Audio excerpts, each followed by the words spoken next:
Nós vamos dar prosseguimento ao nosso culto. Tivemos um pequeno problema, uma pequena falha técnica, mas estamos de volta e continuaremos o nosso culto neste momento, ouvindo a palavra do nosso Deus. Então abra sua Bíblia em Filipenses, no capítulo 4, o verso de número 4 e o verso de número 5. Filipenses, no capítulo 4, o verso de número 4 e o verso de número 5.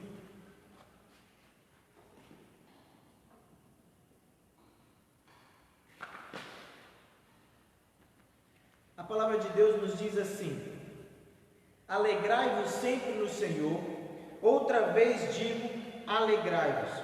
Seja a vossa moderação conhecida de todos os homens, perto está o Senhor. Alegrai-vos sempre no Senhor, outra vez digo, alegrai-vos. Seja a vossa moderação conhecida de todos os homens, perto está o Senhor. Meus irmãos queridos e amados, nós estamos vivendo num mundo que tem sido assolado por uma pandemia. Isso não é novidade para ninguém, está nos noticiários, está nos jornais, nas revistas, na internet, a todo momento, a todo instante. Tem se tornado até algo chato, muitas vezes, você abrir uma informação e só ver isso. Mas, como nós podemos ver, infelizmente, essa situação tem desestabilizado economias de países, tem provocado muitas mortes, causado muitas preocupações e muitas pessoas têm desestabilizado governos e promovido uma onda de desesperança generalizada. Isso é o que essas informações têm causado. E quando nós olhamos para essas coisas, nós precisamos entender e aí me vem à mente exatamente o tema da nossa campanha de missões mundiais: transforme o mundo com a alegria de Jesus. O mundo hoje tem vivido uma situação caótica, desesperadora, uma situação que tem provocado em muitas pessoas enfermidades que muitas delas não tinham. Pessoas que viviam uma vida normal, que viviam uma vida ativa, têm entrado em depressão porque têm se confinado dentro de casa. Isso tem causado estresse familiar, mas nós precisamos lembrar que, como igreja, como servos do Senhor Jesus, nós precisamos transformar o mundo com a alegria de Jesus. O que nós percebemos então, meus irmãos, é que essa situação, em situações como esta, as pessoas se tornam mais sensíveis e propensas a ouvir sobre o amor de Deus. Você já parou para pensar quantas pessoas gostariam de ter uma palavra amiga, gostariam de ouvir algo que acalentasse o seu coração, que lhe desse esperança? Muitas pessoas neste tempo presente têm vivido momentos de desesperança. E nós somos os portadores desta mensagem, dessa esperança. Nós temos a possibilidade de levar o amor de Deus. Isso está acontecendo em muitas nações, como é o caso da Itália. A Itália é um país que foi por muitos anos fechado ao Evangelho por causa do número grande de católicos, por causa do número grande do catolicismo naquele país. Hoje nós temos recebido notícias do nosso missionário que está lá, o pastor Fabiano Nicodemo, nos deu uma informação maravilhosa de que os cultos das igrejas estão sendo transmitidos online como os nossos. E meus irmãos, a assistência ao culto pulou de 100 para 1000 pessoas participando das lives. E em sua maioria são pessoas que não são crentes, que estão buscando esperança, estão buscando um Deus que traga novamente alegria aos seus corações. E nós somos os instrumentos que Deus quer usar para levar alegria a essas pessoas, para transformar o mundo com a alegria de Jesus. No texto da palavra de Deus nós vemos que o mundo será transformado com a alegria de Jesus quando a igreja agir com amor e compaixão para com as pessoas.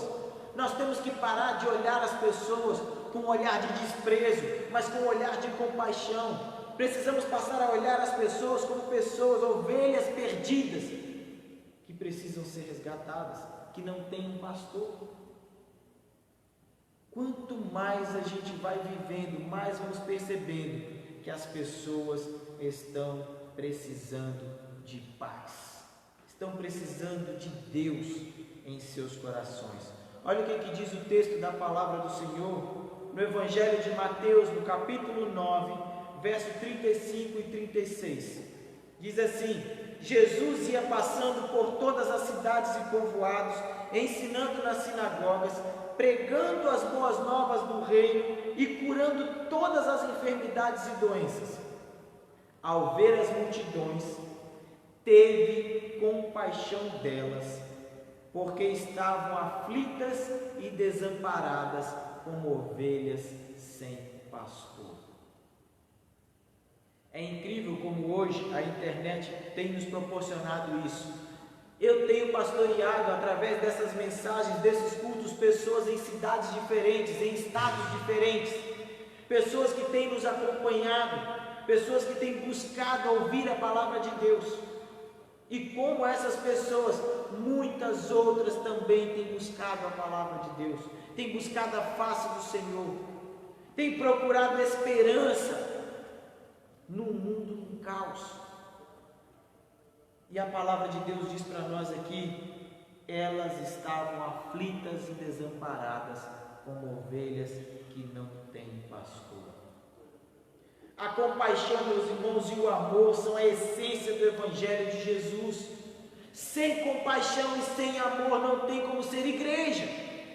Não podemos viver uma vida de cristãos se não temos compaixão e amor uns pelos outros. Se não conseguimos olhar na face daquele que precisa e dizer: eu sou a solução para a sua vida. O texto acima, que nós acabamos de ler, nos diz que Jesus ensinava e pregava e curava, o que nos mostra uma ação prática. O Evangelho, ele é prático. O Evangelho não é só teoria, o Evangelho não é só a gente falar, o Evangelho é vida. O Evangelho é nós sairmos e propagarmos o que Cristo nos fez pela nossa vida, o que Cristo nos mostrou. E como Ele mudou a minha vida. Porém, no verso seguinte, nós encontramos a essência do que deve mover o coração da igreja. A igreja precisa ensinar, precisa pregar, precisa curar. Mas o que deve mover, aquilo que deve ser a essência do coração da igreja, é o olhar de Jesus. Jesus olhou para as pessoas e teve compaixão delas. Jesus olhou para a multidão que o seguia e teve compaixão delas. Tinha um professor meu no seminário lá em Belo Horizonte, que ele gostava de fazer uma divisão das palavras para que nós pudéssemos entendê-la de forma mais clara. E se você dividir a palavra compaixão, você vai ver que ela diz o seguinte: com e paixão. Ou seja, nós precisamos olhar para as pessoas apaixonados, precisamos olhar com amor, com um sentimento forte que venha de dentro do nosso coração, que faça com que nós saiamos desse ponto para esse ponto, a fim de atender as necessidades daquela pessoa. E quantos de nós, meus irmãos, têm deixado de lado o fazer o bem ao outro, por não termos exatamente o sentimento que Jesus teve, aquele sentimento de compaixão, de olhar com amor, de olhar apaixonado. A missionária Ludmila Gaspar Schmidt é uma missionária da nossa Junta de Missões Mundiais e que trabalhava num país da África, no norte da África. Essa missionária, ela viveu uma experiência extraordinária. Essa experiência que eu vou relatar para vocês não é de agora, não é nova, é antiga. Ela é de 2016. Todas as experiências que eu vou relatar para você aqui é de 2016, com exceção a do pastor Fabiano Nicodemo, que disse das lives, dos cultos que estão alcançando muitas pessoas na Itália. Mas essas experiências que eu vou contar agora, elas são antigas. Mas nenhuma experiência missionária é tão antiga que não traga um efeito em nosso coração. E essa experiência dela diz o seguinte: um dia ela estava passando por um campo de refugiados. E quando de repente ela olhou, viu um barulho perto de um lixão. E quando ela chegou perto desse lixão, que ela achou que era um cachorro, algum animal que estava mexendo ali, ela de repente se depara com uma criança. Uma criança, meus irmãos. Uma criança raquítica, sem cor, desnutrida, mas que estava ali caçando algo para poder se alimentar. O país onde essa missionária estava é um dos países mais pobres do mundo. E é um dos países onde existe um grande conflito entre cristãos e muçulmanos. Sem falar no conflito governamental, a instabilidade política que o país vive. E essa missionária parou, pegou aquela criança, levou para casa, cuidou, deu banho, trocou suas roupas e ainda levou para uma pediatra avaliar aquela criança. A pediatra pesou a criança, que estava com 5 quilos. Você sabe o que é 5 quilos? Uma criança de 5 quilos. Mas você não sabe do mais. Essa criança de 5 quilos, ela tinha 2 anos e meio. Não era um bebezinho. Ela tinha 2 anos e meio de idade. Aquela criança, meus irmãos, ela possuía uma pele amarelada, apesar de ser negra. A sua pele estava amarelada. E essa criança, segundo o diagnóstico da pediatra, essa criança demonstrava sintoma de câncer no fígado. Ou seja, essa criança estava morta. Ela não tinha mais chance de vida, ela não tinha mais o que fazer por aquela criança. Inclusive a médica pediatra disse para a nossa missionária o seguinte: não coloque esperança nessa criança, porque ela vai morrer. Não coloque esperança nessa criança, porque ela vai morrer. A nossa missionária Ludmila levou a criança para sua casa, cuidou dela. Aquela criança, meus irmãos, era só pele e osso. Só pele e osso. Neste tempo a criança foi se recuperando e passou a acompanhá-la. Aonde a missionária fosse, a criança estava junto. Deus curou e restaurou completamente aquela criança. Antes de completar 3 anos, ela levou a sua família a Cristo. Aquela criança conseguiu levar os seus parentes a conhecer Jesus. Aquela pediatra disse: só Deus poderia ter feito o que fez aquela criança. Olha o que a pediatra disse: você foi um milagre na vida dessa criança. Porque ela falou: só Deus poderia ter feito o que fez aquela criança. E disse para a missionária: você foi um milagre na vida dessa criança. Sabe qual foi a resposta da missionária? Eu não sou milagre na vida dessa criança. Eu não sou um milagre na vida dessa criança. Essa criança é que é um milagre de Deus. Essa criança que é um milagre de Deus. Eu apenas passei no caminho dela. E quando a senhora me disse que ela iria morrer e que eu ainda poderia ser condenada por isso, tive a certeza de que Deus não me colocou no caminho daquela criança para ela morrer, mas para que ela tivesse vida. Em 2016, meus irmãos, quando essa história foi relatada, aquela criança já se encontrava com 13 anos de idade. Uma criança que foi desenganada pelo médico, que foi dita que não teria mais nada, não tinha o que fazer por ela. Essa criança, no ano de 2016, quando esse relato foi escrito, essa criança estava completando 13 anos de idade, perfeitamente saudável, sem nada. É o poder de Deus. Quando a igreja age com compaixão e graça, quando a igreja age com amor pelas vidas perdidas que estão carentes nós podemos levar a alegria do Senhor. Nós podemos transformar o mundo com a alegria de Jesus. O segundo ponto que eu quero tratar com você nessa noite é que o mundo será transformado com a alegria de Jesus quando a igreja apresentar uma vida cristã autêntica e de discipulado multiplicador. Nós não podemos ser cristãos se não tivermos uma vida autêntica. Meus irmãos, é triste saber que existem pessoas dentro do nosso arraial, dentro da nossa igreja, que vivem vidas duplas. São agentes secretos do reino de Deus.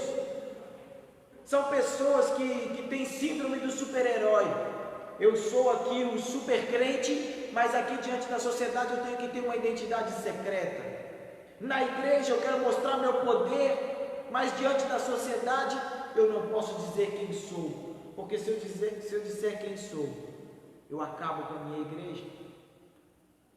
Quantas pessoas no meio do povo do Senhor têm vivido esse tipo de vida? Não teve a vida transformada, não teve o seu coração mudado.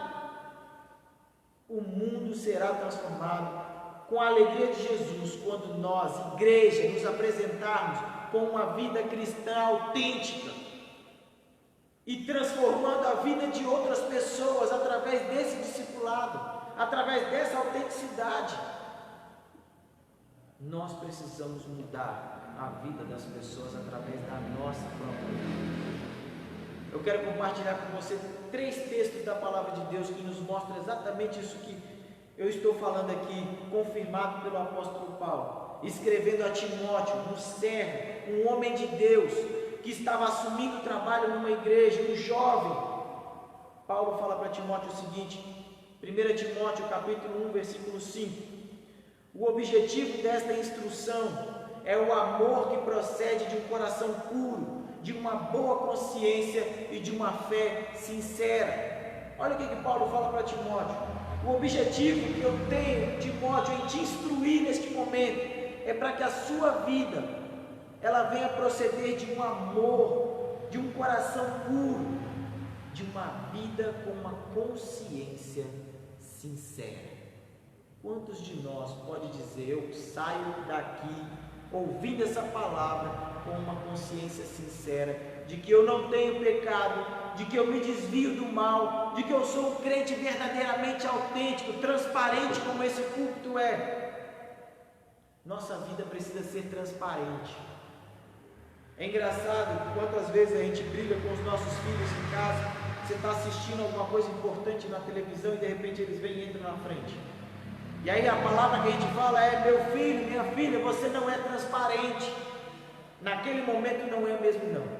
Mas no nosso dia a dia, como crentes em Cristo, a nossa vida precisa ser translúcida, precisa ser transparente. As pessoas precisam ver através de nós. Elas precisam olhar através de nós e ver Cristo brilhando na nossa vida. Nossa vida precisa refletir a glória do Senhor. O segundo texto está em 1 Timóteo capítulo 4, verso 12. Diz assim: ninguém o despreze pelo fato de você ser jovem, mas seja um exemplo para os fiéis na palavra, no procedimento, no amor, na fé e na pureza.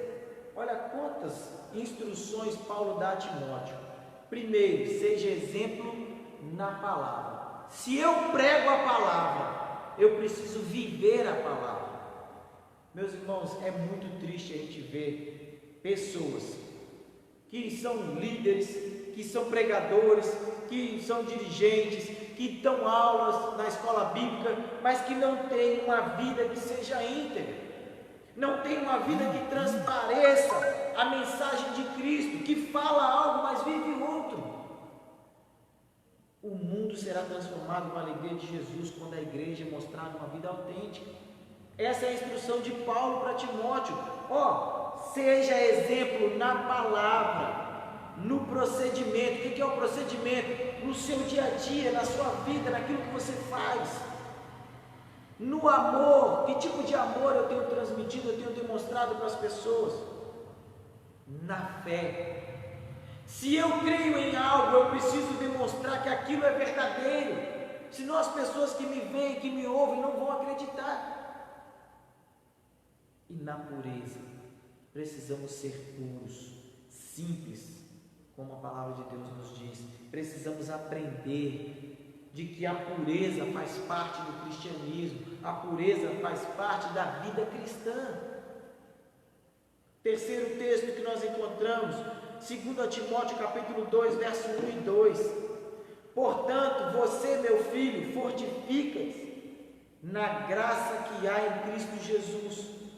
Paulo chega para Timóteo e diz: você agora busca essa força em Cristo. Se quisermos vencer essas batalhas, precisamos buscar a força em Cristo. E aí ele diz: e as coisas que me ouviu dizer na presença de muitas testemunhas, confie a homens fiéis que sejam também capazes de ensinar a outros. Discipulado, aquilo que eu aprendi, aquilo que eu ouvi de Cristo Jesus, que eu seja capaz de ensinar a outros. Ter uma vida cristã autêntica, meus irmãos, é colocar em prática as instruções de Paulo a Timóteo, é colocar isso que nós acabamos de ler aqui na prática da nossa vida. Olha aqui, vamos relembrar: seja um exemplo para os fiéis na palavra, no procedimento, no amor, na fé e na pureza. Precisamos colocar isso em prática na nossa vida. E destacadas nesses breves textos que nós falamos aqui agora e evidenciados na vida dos cristãos, esta palavra, a vida autêntica, ela tem que ser assim, tem que ser de busca na palavra e prática no dia a dia.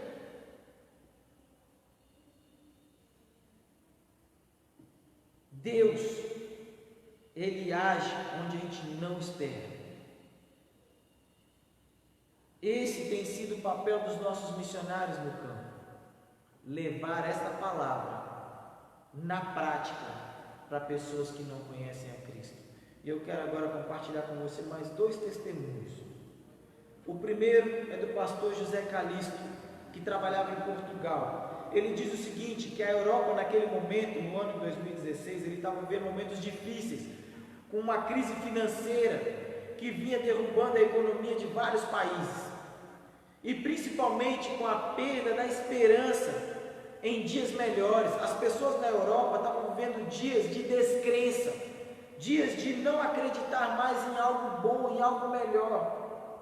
Isso, meus irmãos, incluía a religiosidade. Para os irmãos que não sabem, a Europa foi o berço do cristianismo moderno, do protestantismo, daquilo que nós acreditamos hoje como igreja. Mas esta mesma Europa tem se afastado de Cristo Jesus ano após ano, tem se distanciado do Senhor, e isso tem sido um problema para a pregação do Evangelho.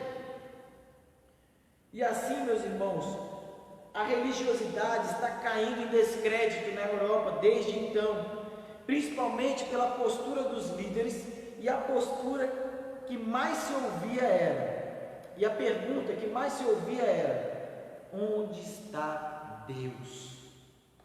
E nós estamos vivendo uma situação semelhante nos dias de hoje. A Europa está clamando: onde está Deus? Por que Deus não intervém? Por que Ele não age? Por que Ele não faz com que isso se acabe? Quantas pessoas no Brasil e no mundo têm pedido: Deus, onde você está? A boa notícia, meus irmãos, é que esta pergunta tem levado a mostrar que Deus não está preso às tradições religiosas. Ele não está preso dentro dos templos, Ele não está preso numa casa, numa construção. A proposta por lá, meus irmãos, é não discutir religião, e a gente também aqui, a gente não discute a religião, nós falamos é da palavra de Deus, porque é ela que é viva e eficaz, e que transforma a vida das pessoas. Dessa maneira, eles conseguiram alcançar pessoas e levaram essas pessoas a terem uma experiência real com Deus vivo. Em Portugal, meus irmãos, em meio a todo este contexto, Deus levantou um obreiro chamado Fernando, que com a sua família, desde o ano de 2010, tem cooperado com as atividades da Igreja Batista em Vila Real, ajudando o pastor Calixto no ministério, e atualmente já assumiu por completo a liderança da igreja. Porque o nosso papel é levar Cristo às pessoas, é mostrar que elas precisam de Jesus, mas treinar e capacitar essas pessoas para a obra do reino. Nós precisamos, através da nossa vida, levar outros a seguirem o nosso exemplo. Mas se nós não tivermos exemplo para dar,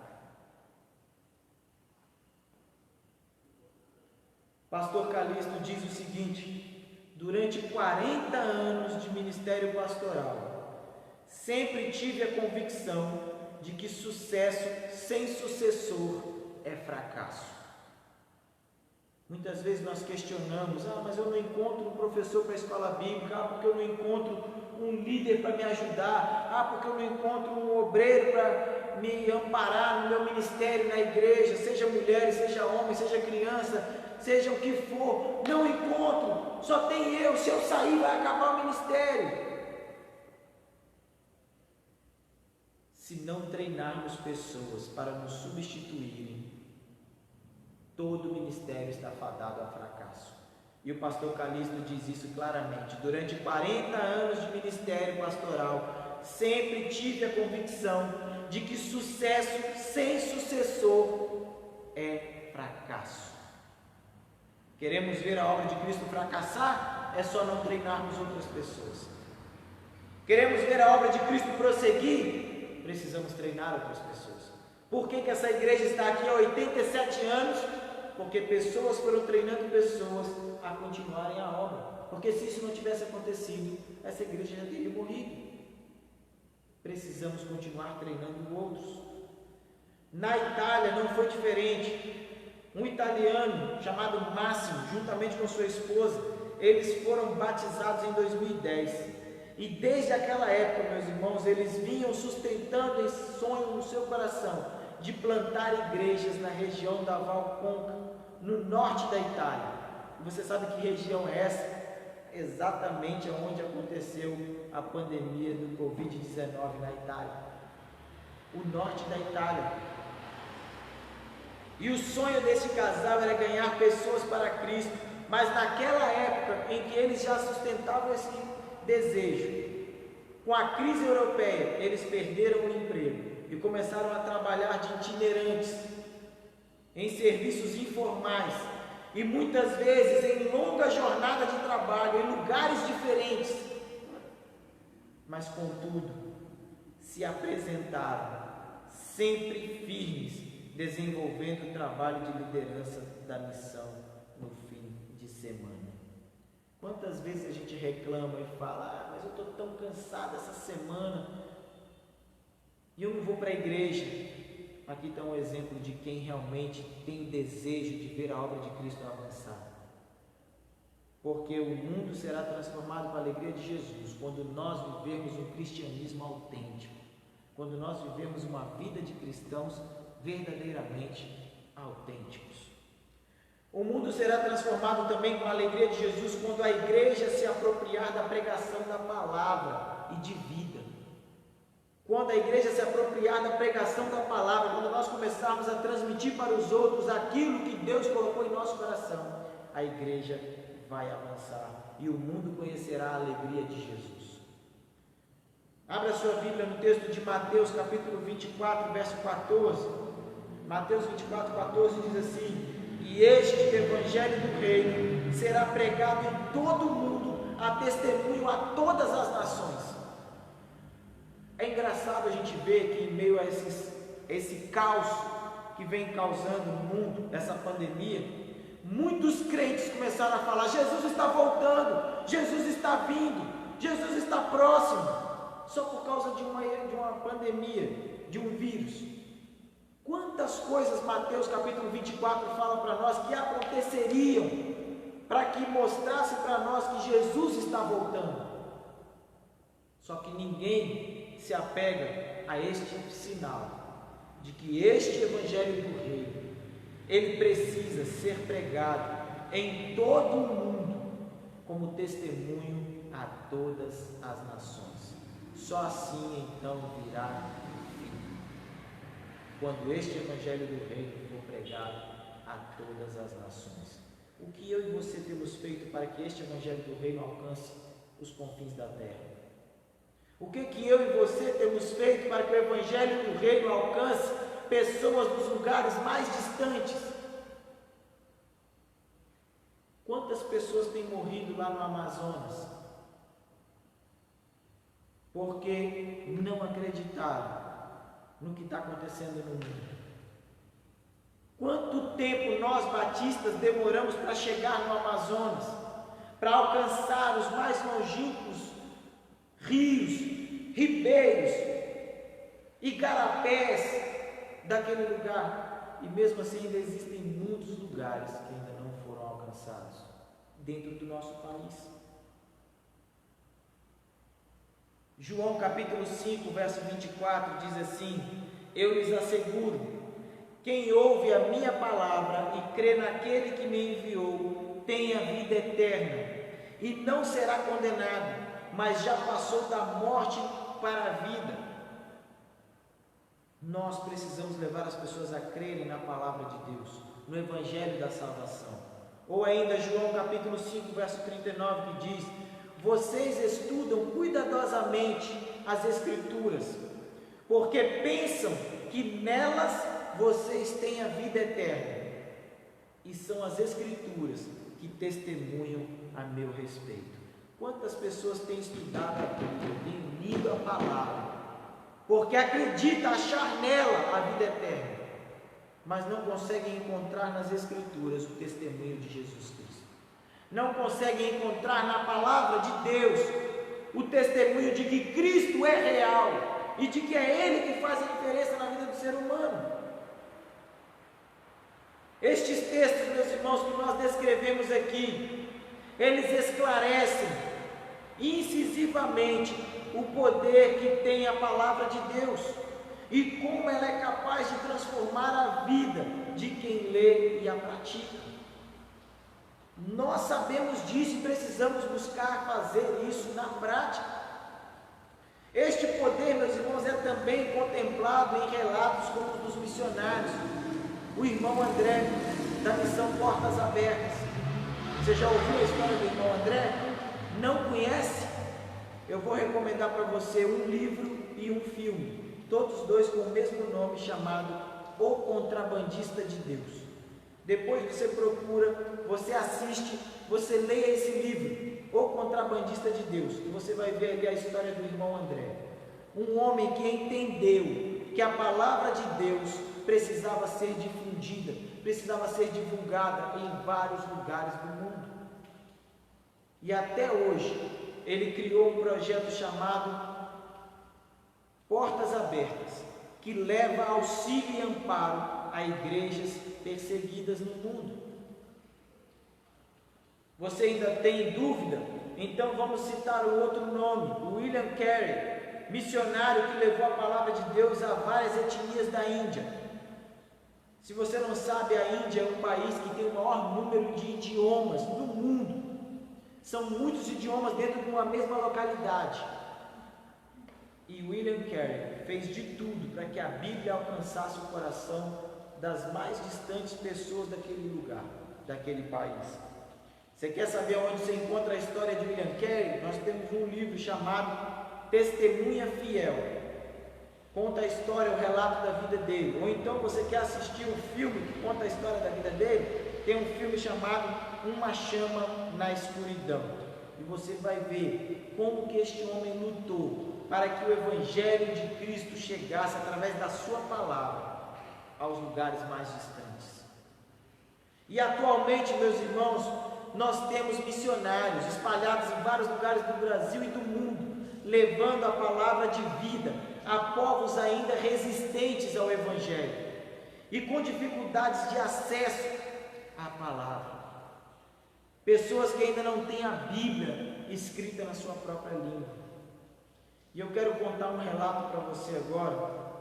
Em 1994, um dos maiores biblistas do Oriente Médio aceitou o desafio de iniciar a tradução atualizada da Bíblia para o idioma local. Um mês depois dele iniciar esse trabalho, ele foi sequestrado e morto, porque Satanás não quer que a palavra de Deus seja divulgada. O trabalho parou, infelizmente, mas Deus levantou outras pessoas. E em 1996, 2 anos depois, iniciaram novamente a tradução da Bíblia. Finalmente, em 2013, o Novo Testamento em persa moderno foi entregue àquele povo. Em 2013, nós conseguimos entregar o Novo Testamento na língua persa para aquele povo. Em 1990, meus irmãos, a Sociedade Bíblica Local foi fechada. O prédio tinha uma frase escrita na sua fachada: a palavra de Deus permanece para sempre. Esse era o slogan que estava escrito na fachada do prédio da Sociedade Bíblica, que foi lacrado. Mas, no entanto, a voz de Deus não se calou, porque a voz de Deus, ela é a palavra de Deus.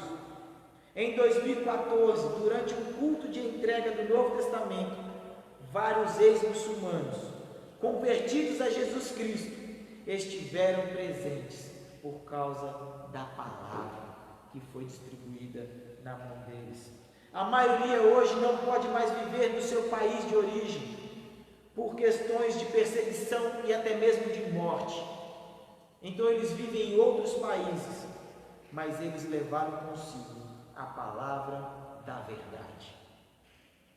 As pessoas, meus irmãos, louvaram ao Senhor e caíram aos prantos por finalmente encontrarem a alegria que transforma o mundo. A alegria que transforma o mundo, eu tenho, você tem e está aqui na palavra de Deus e na nossa vida. Para encerrar, é nosso dever como crentes salvos, resgatados, redimidos, de transformar o mundo com a alegria de Jesus. Portanto, meus irmãos, não podemos recuar, não podemos parar agora. Mesmo em meio à pandemia, nós precisamos avançar como igreja, precisamos lutar para que o Evangelho continue avançando, mesmo em meio às provações, pois aqueles que estão descendo no fundo do poço para resgatar os que estão lá embaixo, estão confiando em nós, como igreja, para segurarmos as cordas, para que eles possam descer. Nós somos responsáveis por isso. Se nós soltarmos as cordas, nossos missionários cairão. Precisamos segurar as cordas para que eles possam descer no lugar mais fundo, para tirar do lamaçal do pecado aquela pessoa mais resistente. E isso só acontecerá se eu e você, como igreja, segurarmos firme nas cordas do Evangelho. Se nós ampararmos nossos missionários, se nós levarmos até eles o sustento missionário. E por isso, meus irmãos, eu conto muito com a nossa igreja, para que nós possamos fazer uma oferta muito além daquilo que nós planejamos para um tempo normal. Eu sei que é difícil para cada um de nós, mas nós precisamos ultrapassar e muito a nossa oferta, para que os nossos missionários continuem sendo amparados e vidas continuem sendo salvas, como relatou o pastor Fabiano Nicodemo ao dizer que as lives da sua igreja estão alcançando muitas vidas para Jesus. Que nós possamos também buscar este amparo do Senhor, porque se você não sabe, as nossas lives aqui também têm alcançado muito mais pessoas do que as que frequentam o nosso culto aqui. É só você ir lá depois no Facebook e olhar a quantidade de pessoas que têm visualizado o vídeo. Nós temos uma frequência média de 60, 70 pessoas nos cultos. Nós temos alcançado 150, 250 pessoas pelos cultos na internet. Então Deus, ele faz a obra, independente de mim ou de você, mas ele quer contar com cada um de nós, dispostos a servir o Evangelho e a levar o Evangelho a outras pessoas. Que Deus nos abençoe neste dia. Nós vamos orar mais uma vez, agradecendo ao Senhor por mais esse dia, agradecendo a Deus pela vida, pela saúde, e que nós possamos continuar tendo oportunidades como igreja de abençoar e sermos abençoados. Oramos ao nosso Deus. Senhor, Pai bendito e amado, diante da Tua graça, misericórdia, da Tua presença, nós clamamos. Usa-nos, Senhor, nós queremos ser instrumentos nas Tuas mãos, para levarmos a luz de Cristo Jesus a quem precisa. Ó Deus, não nos permita, não deixa, Pai, que nós desamparemos os nossos missionários, mas faça, ó Deus, transbordar os nossos celeiros, para que nós possamos também levar a estes missionários que se dispuseram e confiaram em nós o sustento, para que eles possam continuar avançando para a glória do Senhor. E nós pedimos, Deus, abençoa-nos. Abençoa-nos como igreja. Abençoa-nos, ó Deus, como corpo, como família, para que possamos também crescer espiritualmente na Tua presença. Ó Pai, a nossa oração, em nome de Jesus, abençoa os Teus servos, onde quer que estejam agora, que estão ouvindo a Tua palavra. Abençoa, Senhor, em nome de Jesus. Amém. Que Deus abençoe, meus irmãos, e esperamos tê-los mais uma vez conosco. Deixa eu só dar um recado para a gente poder encerrar. Nós tivemos uma reunião com o nosso prefeito no sábado, na sexta-feira, e foi comunicado sobre a possibilidade de regressarmos os nossos cultos a partir dessa semana. Mas é bom os irmãos ficarem atentos, porque esse decreto pode não sair, porque o Ministério Público está interferindo, e pode ser então que nós não reabramos nossas igrejas, tá? Então fiquem aí aguardando, nós estaremos enviando novas comunicações falando sobre esse assunto aí, sabendo se vai ter ou não, estaremos comunicando aos irmãos, tá? Que Deus abençoe e nos dê uma semana de paz.